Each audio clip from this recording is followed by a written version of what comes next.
Welcome, everybody. Uh, I would like to welcome Dr. Omar Munassar. Dr. Omar Munassar is a Yemeni academic who received recently his PhD degree in international relations from Bursa Uludağ University in Turkey, with areas of expertise in the Middle East in general and the Gulf region and Turkey in particular. He wrote a thesis titled National Role Conceptions and Orientations of Turkey, Iran, and Saudi Arabia as Competing Regional Powers in the Middle East since 1979. Also, he is a Yemen affairs analyst and contributes to several think tanks covering Yemen politics and conflict. With that, welcome, and why don't we get started immediately with your presentation? Thank you very much. And it's my honor and pleasure to be with you today to presenting my fresh thesis. And also I have to thank Orsan for dedicating this this opportunity and platform for two PhD scholars presenting out their presentations to the world. I have to start by briefing you my thesis and discussing the main idea and the outline of the thesis. As you said, my thesis is to utilize role theory to examine the role conceptions and behavior of three competing regional powers in the Middle East: Turkey, Iran, and Saudi Arabia since 1979. Theoretically, the research aims at developing a contested-based regional role approach by highlighting four role behavior dimensions to study Middle Eastern regional powerness and competition. Such role behavior applied to the Middle East revolves around four role behavior dimension that shape competing regional powers as causal dimension. It means role sources, orientational role orientations, expectational in terms of role expectations for the national expectations and for the regions alike. And the last dimension is contestational role challenges, how the roles are perceived by the audience, either to accept it or reject it. Being the Middle East a conflictive region, this thesis argues that regional powers seek regional power status by playing leading regional roles that vary between cooperative, competitive, and status quo. I mean, these are the three role orientation. These cooperative roles are expected to contribute to regionalism cooperation. Competitive roles are expected to beat hegemony, and status quo roles are expected to either maintain or challenge the regional power status quo. Analytically, the primary purpose of this study is to contribute to the Middle East scholarship by debating and understanding the regional role competition for regional power status by Turkey, Iran, and Saudi Arabia since 1979. By reflecting on the structural and additional sources of roles, the study aims to explain how the shift and evolution of national role conceptions, those regional-oriented roles that shape foreign policy orientation and expectation, and thus the dynamics of regional cooperation. The study also explore how dynamics of regional cooperation and competition, and the study how the Islamic Revolution of Iran started to shape the Iranian revisionist regional roles, including the bastion of revolutions that affected the regional security order and triggered counter-regional roles of other regional powers, especially Saudi Arabia. Finally, it seeks to clarify that while Turkey and Saudi Arabia are two Sunni and US allies and also status quo regional powers, they have acted differently since the Arab Spring uprising and played competing roles. The former means Turkey plays revolutionary liberal roles and the later, Saudi Arabia plays counter-revolutionary conservative roles. Thus, such regional dynamics have transformed the regional status quo and these three regional powers' role. This is the brief of, it can cover all the ideas inside the thesis. You have another 20 minutes. Okay, so let me start with role theory to define what is the contribution of role theory background and how it help us to make a better understanding of regional powers behavior and foreign policy. So role theory had been developed in sociology and social psychology, drawing from George Herbert Mead's seminal book, Mind, Self, and Society. It started to be used in foreign policy by Karl Holstein in 1970. It has two broad strands of role theory.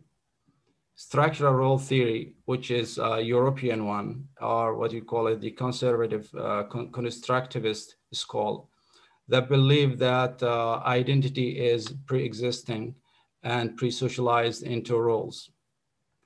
And we have the symbolic interactionist role theory, or what we call it American behaviorist school.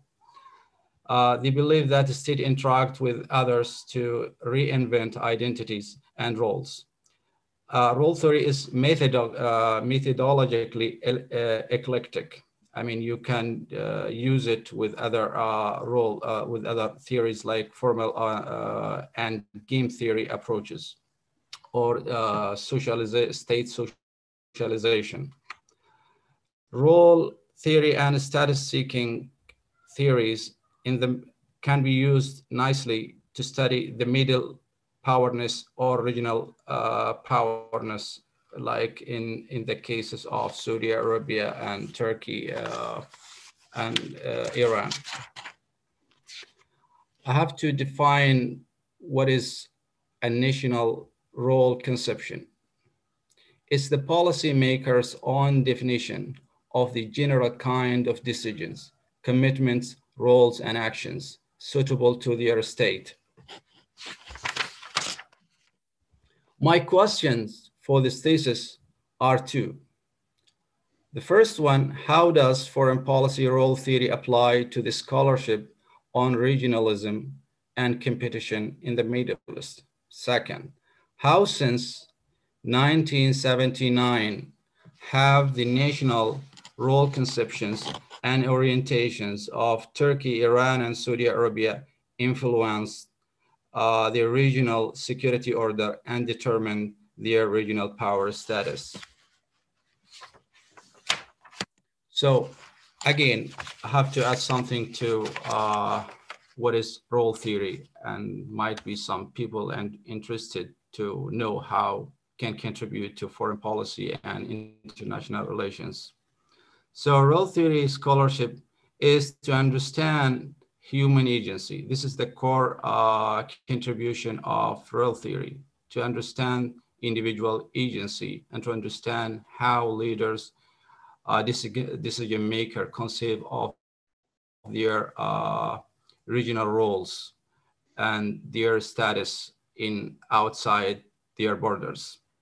Role theory is centrally concerned with the interaction. So it's not constructions like what social constructivists claim. So its main contribution is to study interaction between agent and structure. That's why it can bridge foreign policy and international relations by using or by highlighting how agents are very important in studying foreign policy and international relations. So it takes to bridge foreign policy and IR, agency structure gap. This is one of the very, very problematic issue in foreign policy and international relations, which is agency structure gap. Agency is like decision makers' role conception. So what we mean by agency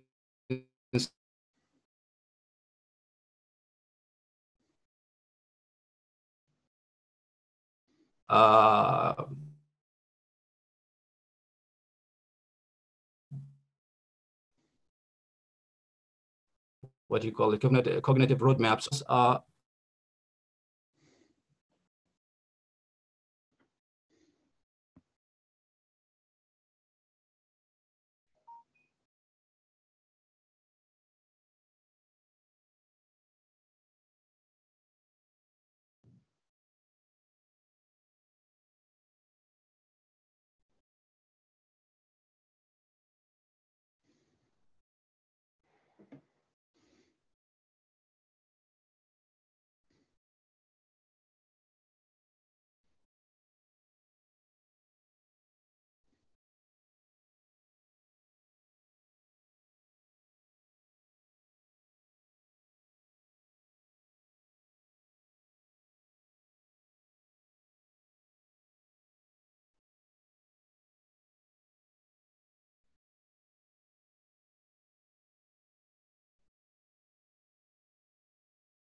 Sorry, I don't know why it disconnected.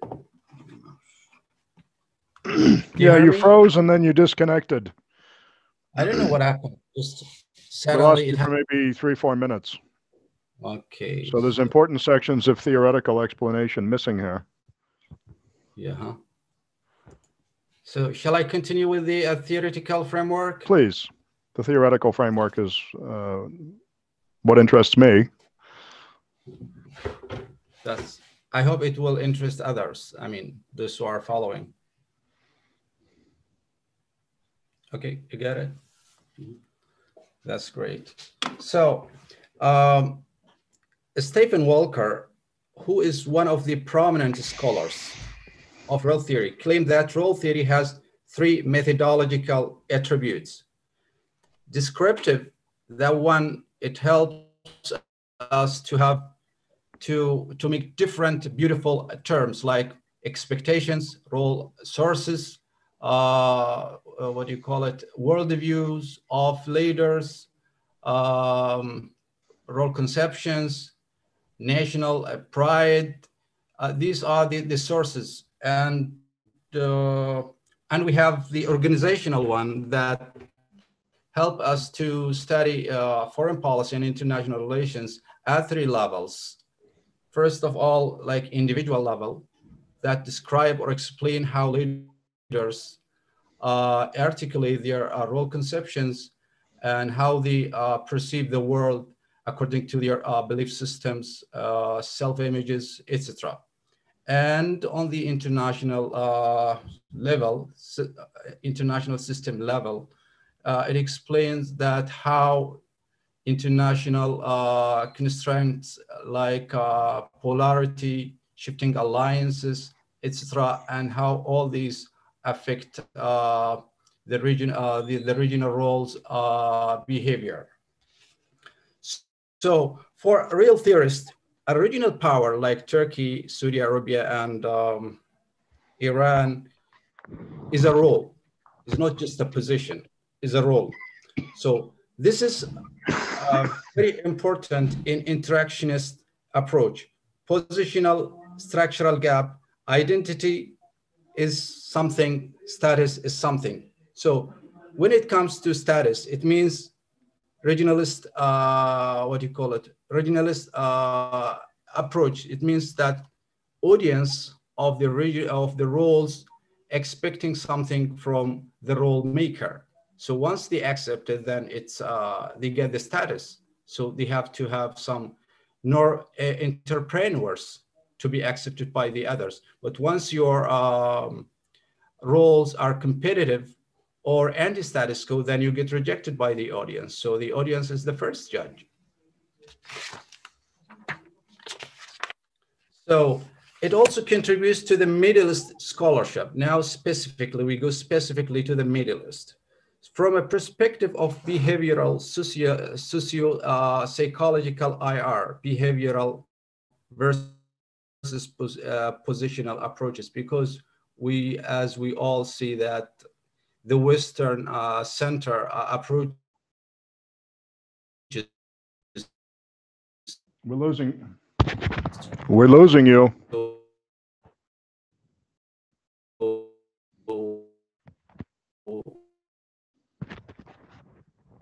International relations are all focused on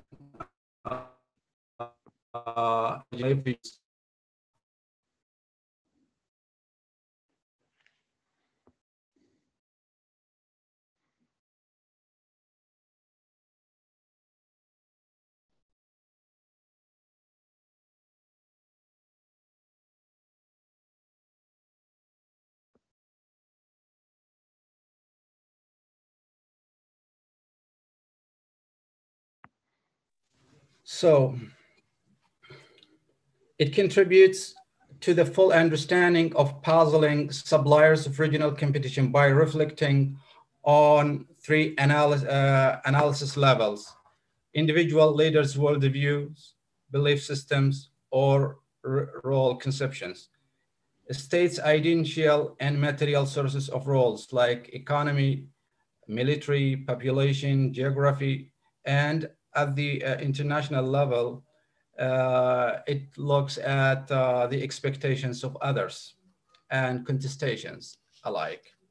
So it interlinked the causal interaction, or the role sources between role conceptualization, agency, and behavior structure.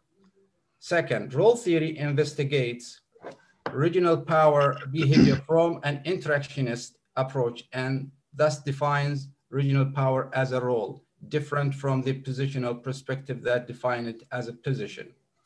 It studies regional power's role in 5 dimensions: causal, role sources; cognitive, leaders, roadmaps, conceptions; orientational, either the regional power is cooperative, is competitive, or pro or anti-status quo. And the last and very important, contestational. Like, not all roles are straightforward. They might have, or they might cause counter roles and make irritation in other states or by peer regional powers, like in the case of Saudi Arabia, Iran, and Turkey. Saudi Arabia, Iran started to have kind of anti-status quo roles. Then Saudi Arabia immediately reacted to this kind of roles by having competitive of rival roles to contain the Iranian influence. So this is also role theory has something to do with IR theory. Role theory contributes to IR theory in 3 ways. It advances human agency, explains how structure influences interstate interaction, and acknowledges legitimacy as a conditioning force for role performance and recognition. So when I compare between IR theory and IR constructivism, then we find identity is not a statistic, but produced and reproduced through socialization. So it's not constructed inside the country, inside nations, socially, but rather they are interacted. So nobody can make his own identity by just having them from their past history and ideological backgrounds, but rather by interacting with others. This is very important for studying foreign policy. So the interaction between self and the other. This is one of what I have said that, role theory gives more beautiful terminology to help us to use different package of terms, sociological and psychological terms like self and other, significant other, ego and alter, this stuff, kind of stuff. So between self and other, interaction versus construction. So role theory claims that identity is made by interaction, while social constructivism believes that identity is constructed in society. Second, roles represent identity outside or foreign policy. Three, roles provide individuals with a stable sense of identity. And I used to refer to this and to take an example of Ottoman identity.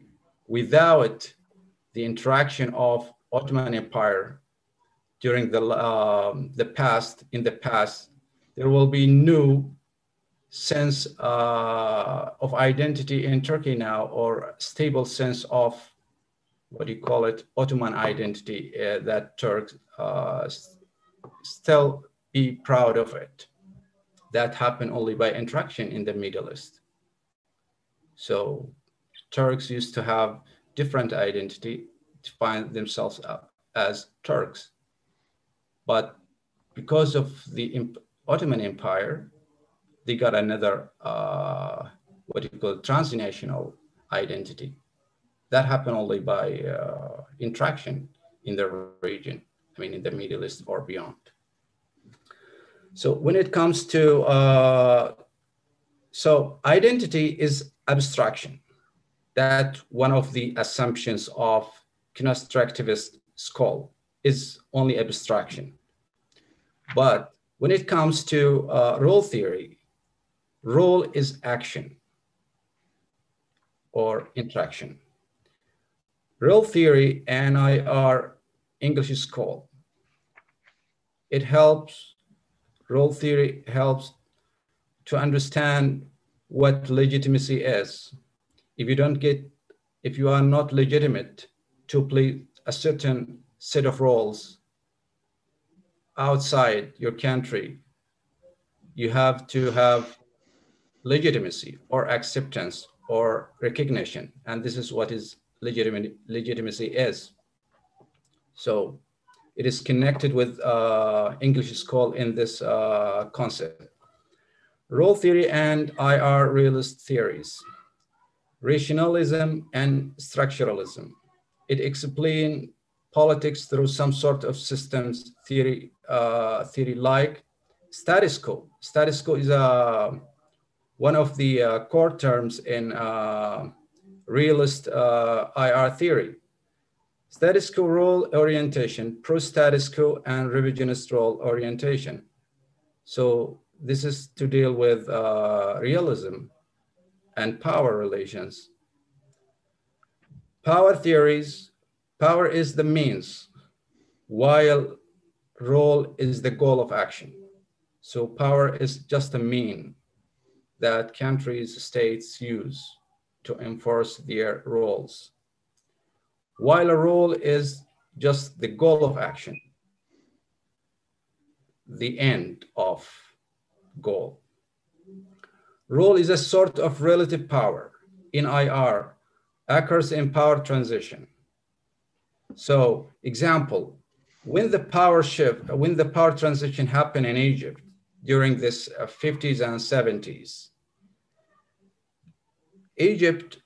Egypt's leadership shifted from Cairo to Saudi Arabia, for example.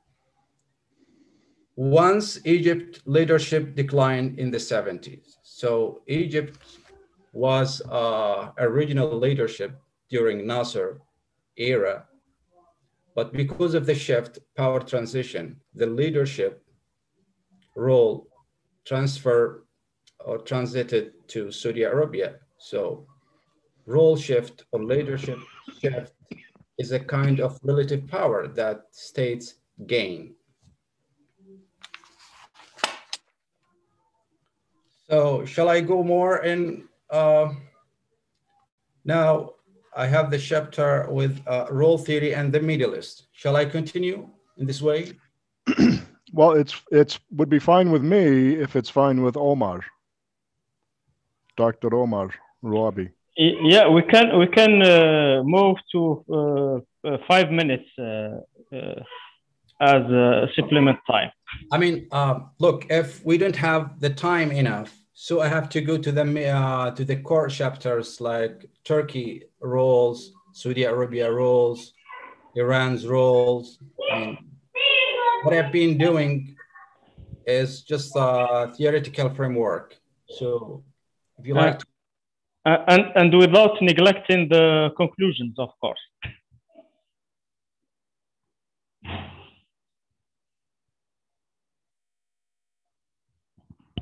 Do you hear me?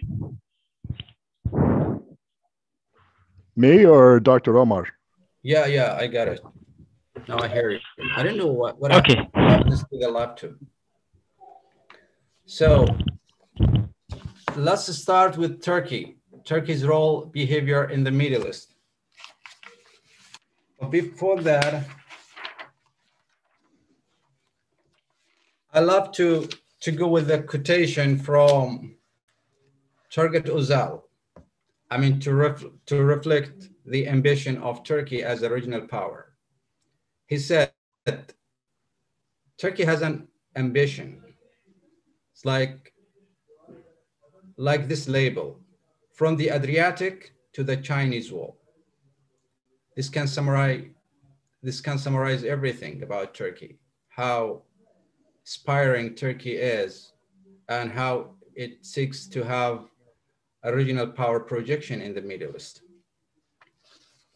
So in Turkey, we have some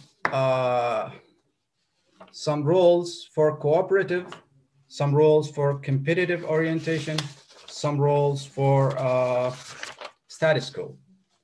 And also for every role or for every category of roles, we have role conceptions, like different roles.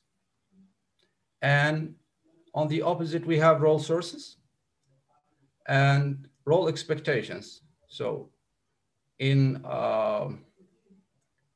the table regarding role expectations, we have two kinds of expectations: low expectations and high expectations. I will be explaining in detail what is the difference between the two. So we start with the cooperative roles. Turkey has around 7 cooperative roles. Role model. Turkey would be an example. I mean, Turkey thinks that it will be a regional example of political and economic and democratic experience. A third way, willing to balance regional political ideology of right-left. Liberalism with Islamism is like synthesis, to make a synthesis between liberalism and Islamism. And conservative democracy with totalitarian secularism, and for bridging the divide between the Muslim world and Western civilization. This is the role, or how potential Turkey can play a role model for the Middle East. Is a part of its commitment, I mean, regarding role theory, what is role model, is a part of its commitment to the European Union to socialize the Western values. I mean, to emulate the Western values and norms and stimulate, to borrow them from the West, from Europe, and transfer them to the West, to the East. So Turkey is a kind of bridge, civilizational bridge. So what it makes it a model because it's of the European legacy as a European Union, what do you call it, a member state potential, but unfortunately still in the process, if it will be one time a part of the EU. And civilizational bridge. Civilizational bridge claims that Turkey is a central power, is a unique complementary to regional leadership, acts as emulation and stimulation policies. This means like the civilizational bridge is not only geographically to connect Europe and the East or Europe and the Middle East, but also as a civilizational bridge between the Muslim world and Christian world, developed world and developing world. Third, good neighborhood. Turkey as a big brother, a good neighbor. This is what a good neighbor is about. Mediator, and it's one of the very, very important roles of Turkey that featured since like the beginning or the rise of GDP in Turkey. Turkey mediated, for example, Turkey mediated between Syria and Israel and between Palestinian factions, Hamas and Fatah. And along with Brazil, co-mediated Iran's nuclear program in 2009 after the collapse of the P+1 deal. This is for a mediator in sum. I think we reached our limit for time. We need to shift over to discussion. Okay. Could you wrap this up quickly, your presentation? Shall I? 5 minutes left, right? Finish. I think we reached the 5-minute point. Can you please wrap up your presentation? So we'll shift over to discussion, please. Okay. You have questions right now, or I shall continue? Are you finished? Yeah, still, I have a lot to do, but we have a whole dissertation. We only have half an hour, really. The time limit. Unfortunately. Okay. Does anyone have questions for our distinguished guest?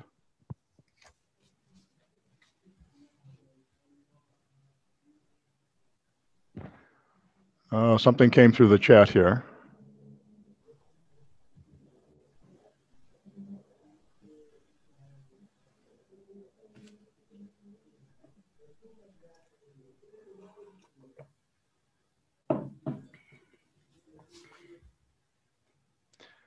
Do you see the chat? I don't see them right now. Let me check. Professor Kamel. Yes. I see the chat, but it's empty. Okay. Thank you very much for you and for Dr. Omar. In fact, I have 3 questions. Yes, Omar. My first question is: did you discuss in your thesis the history of the 3 parties' relationships and the effect of that on their roles? I mean, historically, the relationship between Turkey, Iran, the 3 cases. Yeah. My second question is: where can the interests of the 3 parties meet in the present? Actually, yes. Where can they meet? Where can the interests of the 3 parties meet? Okay. My third question is, do you think that Turkey caravan continues to head west? There is a theory that continues into the west. You mean Turkey? Yeah, Turkey. Turkey caravan, القافلة التركية. Turkey caravan. الفصيلة التركية? القافلة caravan. Okay. Yeah. There is a theory about that. Historically, the Turkish caravan continue to always into the west. Do you think that with AKP, Turkish caravans continue in this way? Back to the West. Yeah. After it was very debated that Turkey returned to the East. Now we are talking about Turkey turn to the West again. This is my 3 questions, and thank you very much. Thank you very much. Actually, my thesis is a sort of comparisons between the 3 regional powers.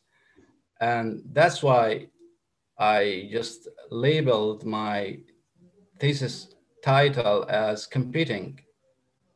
Without a comparative study, I would not have used competing. And how can you imagine that without the incitement of Iranian Islamic Revolution, how the Middle East will be, how different the Middle East will be without, the Islamic Revolution, how it would look like without the Islamic Revolution in Iran. So Iran started to articulate its Middle East policy, regional roles, ideology, role conceptions, and orientation. Then what happened? Saudi Arabia immediately reacted to that. And not only Saudi Arabia, but the region as whole. So when Iran started to set up its role of export the revolution, or what is famously known as bastion of revolutions, that time everyone in the region started to react, to be aware, to be threatened by these new roles, anti-status quo orientation. Saudi Arabia started to designate itself as pro-status quo, or defender of the status quo. And we have been seeing Saddam Hussein started to wage a war against Iran because of the fear and threat perception of Iran would have been exporting its Islamic credential, revolutionary influence to the region. And also now Iran is also a threat after trying to acquire nuclear bomb. And this is only a continuation and evolution of how Iran shaped the recent regional security order. That I said, that is a little bit responding to your question, first question, how comparative, like, or what is the comparison between these 3 countries regarding my thesis. And second, where's the interest of this thesis, how these 3 countries can meet in the thesis, right? Yeah.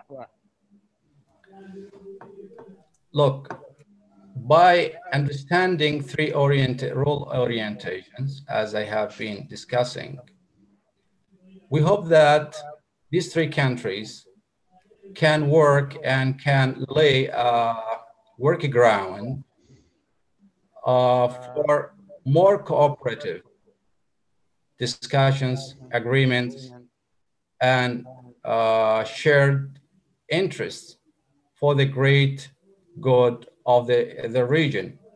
But what we realize is the way otherwise. Iran started and set itself as a cooperative, as a competitive, as a rogue state, revisionist. that created or irritated the others.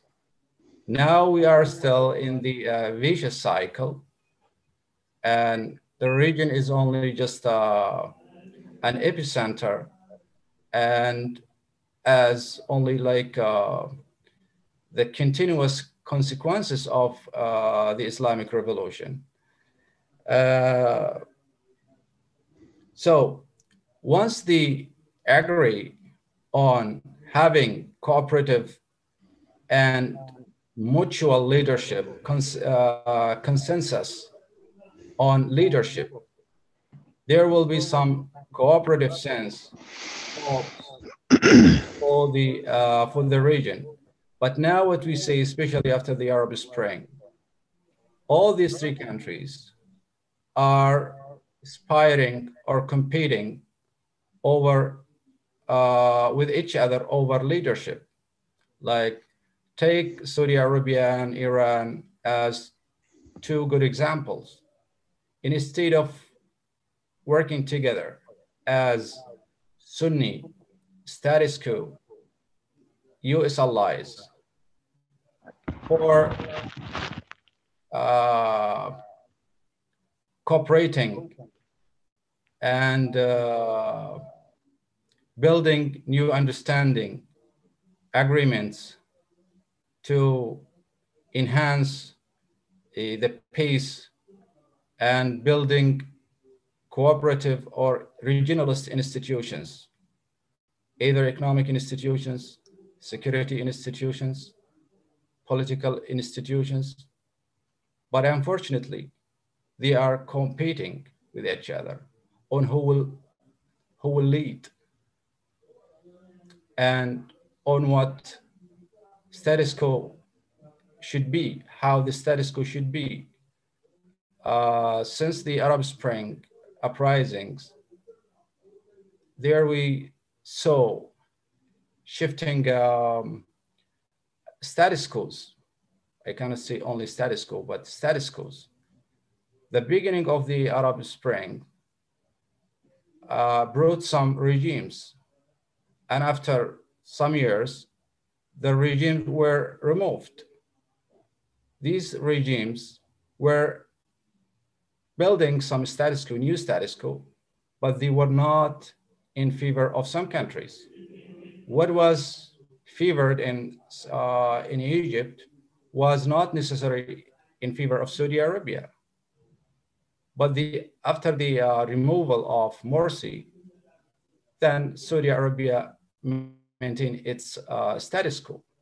This is how connected these three countries regarding cooperation or competition. So I hope they will, after the Arab Springs, after the Biden administration, there will be some kind of reconciliations between Saudi Arabia, I mean, in particular, and Turkey, to rebuild some trust, building new considerations of how to maintain the security, regional security, how to find ways forward to a better stable Middle East, and also to push for a new GCPOA deal with Iran. I hope that, according to Biden, that all these two countries as regional powers should be involved to put some pressure to present their threats, to tell how a nuclear bomb, how it will be risky for the region and for both states. This is, in short, how roles are very important to understand how the behavior of Saudi Arabia and Turkey and Iran. So a country can be status quo, but when you look separately in each and every role, you will find that a certain state has some certain cooperative roles. At the same time, they play some revisionist roles. Like in Turkey now, in the eyes of the region, Turkey has some kind of reforming, I don't want to say revisionist roles, when it comes to the role of regional protector, active independent, especially after the 2019 attempt COP. Turkey found itself alone, lacked solidarity from the West, and security and intensity in the northern Syria was also a trigger and a cause of Turkey to have an active role. This is one of the main new roles of Turkey. Turkey started to have to change a new security outlook to maintain its security policy in the Middle East after a U.S. partnership with what you call it, GDP, what do you call this? PYG, I used to forget this one. The shift in Turkey's security outlook regarding this issue. And it has two premises. I mean, after the Arab Spring or after the, what do you call it? Argon doctrine, which is a shift from the normative idealism to idealistic realism, from soft power to smart power. Because what do you call it? The attempt COP, coupled with the US partnership with the terrorist PYG in northern Syria, Turkey lacked kind of trust in the West at the time. So it started to create its own roles in active independent and regional protector. Second, when it comes to, it started to mistrust the West as an interminable decline in liberalism, as Trump created a power vacuum that was not in the interest of Turkey. And now if you look at the Eastern Mediterranean issue, crisis, it reflects two overlapping developments. On the one hand, it's a manifestation of Turkey increasingly assertive posturing in the international area.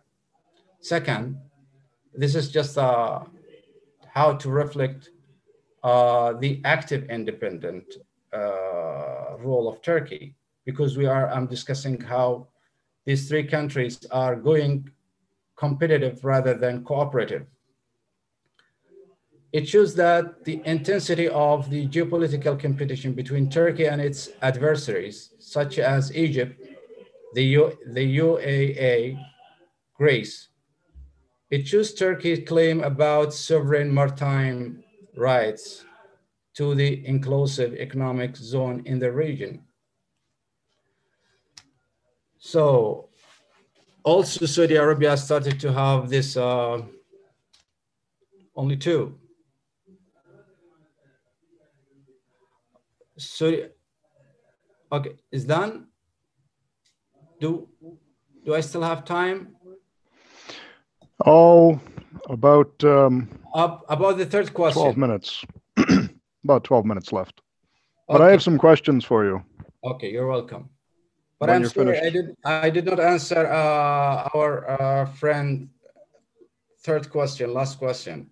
How Turkey back to the West? Go ahead. Okay. Please. Turkey is still very interested to define some new blueprint, strategy, and friendly relations with the West, especially if Turkey could gain something and help and some agreement regarding its national security in Syria, and that depends much more on the new American administration, if this will guarantee Turkey's integrity and national security in northern Syria. That will tell a lot about how Turkey will be more interested to submit, what do you call it, diplomatic relations with the West. And also, if the West or EU will be in a neutral position regarding the Eastern Mediterranean issue. But if it keeps in the way that we used to say, that we see every day, then for sure, Turkey will have some problems to regain or to rebuild its relations with the West. And there are some other issues that they have to discuss on the table. But the two issues that I have mentioned are in top priorities for Turkey right now. That's it. May I ask you a couple questions? You're welcome. May I ask you a couple questions? Yeah, please. One question is, which theoretical school do you prefer? Would it be perhaps Chicago, behavioral or structuralist? Second question is, could you give a summary, a quick summary, maybe 3-4 minutes, of the model that's being proposed here of using role theory, going from individual to national level, state level to international? So there's essentially 3 modalities that I see: individual, state level, interstate, and how that makes a transition. The role theory makes a transition through each modality. Does that make sense? These are very fascinating question and much more a theoretical one. I guess I have hinted to these questions earlier in the presentation, but I can repeat or I can elaborate on them. So role theory, as I said, it's a kind of behaviorist or behavioral role that it provides kind of explanation, better explanations of how exactly foreign policy start from the scratch. I mean, it helps the scholar, academic observer to conduct the grassroots of a certain state's foreign policy. That means you have to go deeply to the brains of leaders or decision makers to have an anatomy of how a leader conceives of his country's national ambition and aspiration. And actually this starts from the mind of the leader, how he is like thinking, like cognitively. Is he intentionalist, want to change? Is he revisionist, to change to what do you call it, to a malign orientation? Is he soft? Is normative? What he thinks, I mean, and how his belief system highly affect him. Is he religious? Is he radical, fascist? Is he liberal? Is he whatever? So we start with the minds of the leaders, how they think. This is at the individual level. So when you go to the domestic, so it's not just important that you have to study the agency of the leaders, or what you call it, the agential factors. but you have to go also to what resources are there for a country to play a big role in the international system. Without sources enough, you cannot play some certain of roles, because you need the capacity to act and the way to act. So both of them are matter, I mean, a lot. So the capacity to act and the way to act. So it doesn't mean that if you have a lot of resources, you can play, right? Because in the Middle East, we say some countries have huge amount of resources. But if you look from a different angle, they cannot play well because they don't have the normative credentials, normative sources, like they're not liberal, they don't encourage human rights, they have some repression, not democratic regimes. So that's why we argue that in the Middle East still we lack a kind of glimmer hope that a single regional role or multiple regional roles can lay a work ground for having regional roles that can help in advancing the regional institutions. They can have, I mean, what do you call it? Some human rights, like Human Rights Council or something, like kind of normative liberal institutions. So that's why. And when you come to the third level, what do you call it? The third image or third level analysis.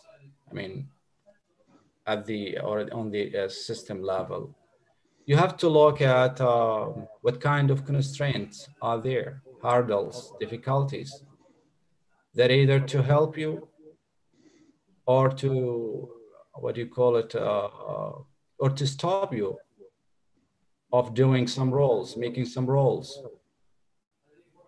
Is it a kind of bipolar system? How many allies you have? How the region is it a conflictive one or a cooperative region? So you can play some roles, but the others don't allow you to play them. You get rejected. So what do you have to do? I mean, these are the structural constraints. And Turkey faced this and still faces these constraints in the Middle East, especially after the Arab Spring. Isn't that interaction which facilitates role development? Yeah. Look, if we had the time enough, I would have been explaining what do you call it, the contestational dimension of role theory. I mean, where you can see intra role conflict, inter role conflict. I mean, you can play some roles, single or multiple roles, but it doesn't mean that others will accept them, because like if I trace back the Egyptian role of pan-Arab and Egyptian first, there was some inter-role conflict between two roles. Two roles are collided, or what you call it, conflicting, incompatibility between the two roles. So you play a role and you are, what do you call it, contrasting to that role. So the two roles are starting to conflict with each other. And once you have intra-role conflict, I mean, the role can be in the interest of your country, but it's not in the interest of the audience. This is kind of what do you call it, a conflict. Like if you take Saudi Arabia, for example, if it will grow like this, I mean, as a friend of Israel, if normalization will go smoothly, then how a country is seen as a custodian of the two holy mosques, right? Then it started to play friend of Israel or normalizer with Israel. So these two roles are colliding, right? This is what I said, that roles are not going straightforward.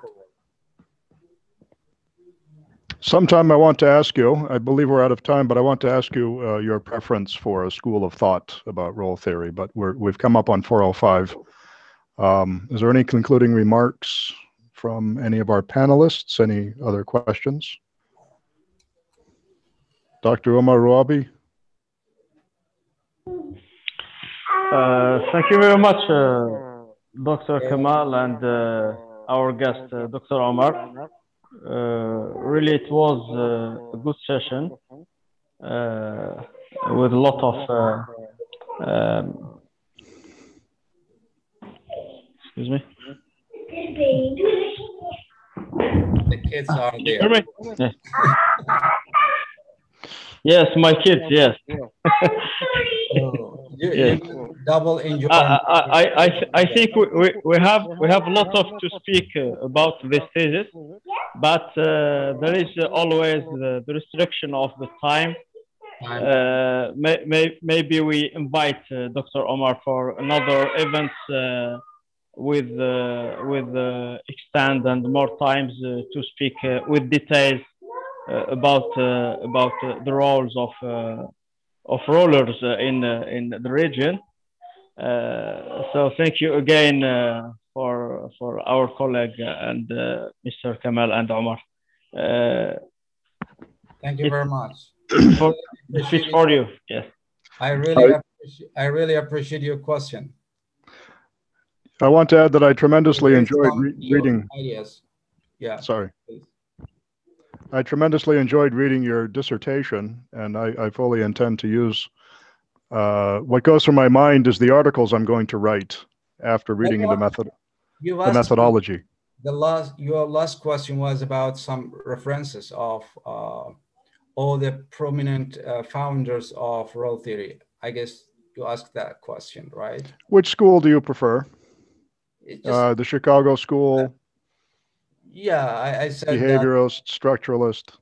Mainly if you go for behaviorism or behaviorist approaches, then you have to go to, what do you call it, operational code analysis. That I said it's like more about some metrics and statistics, tracking how you can conduct research about leaders, decision makers, by emphasizing their content analysis, narratives, speeches, statements. So once you just collect their statements, speeches, that time you can get what a role is about, what a role is going on. I mean, what kind of new roles emerge only by that kind of explanation or investigation. Somehow more thinking is required, of course. Yeah. Much more analysis is required. So I advise anyone to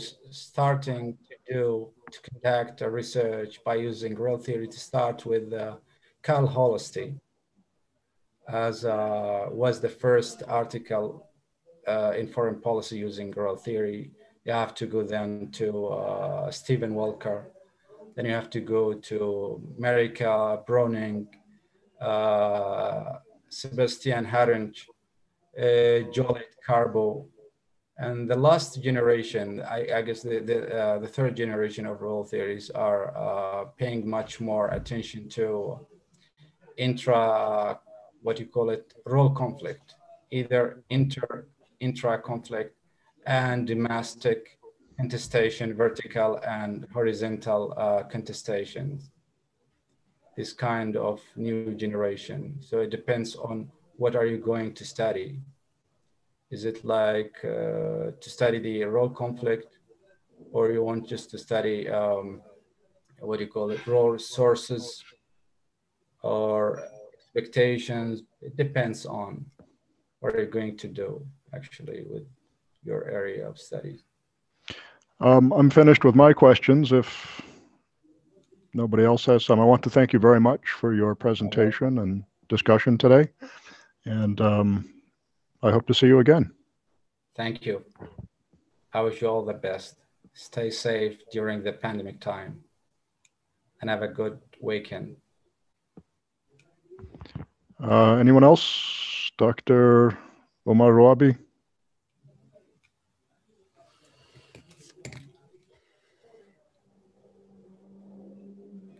Okay, I'm signing off. Yeah. Assalamu alaikum. Take care. Bye.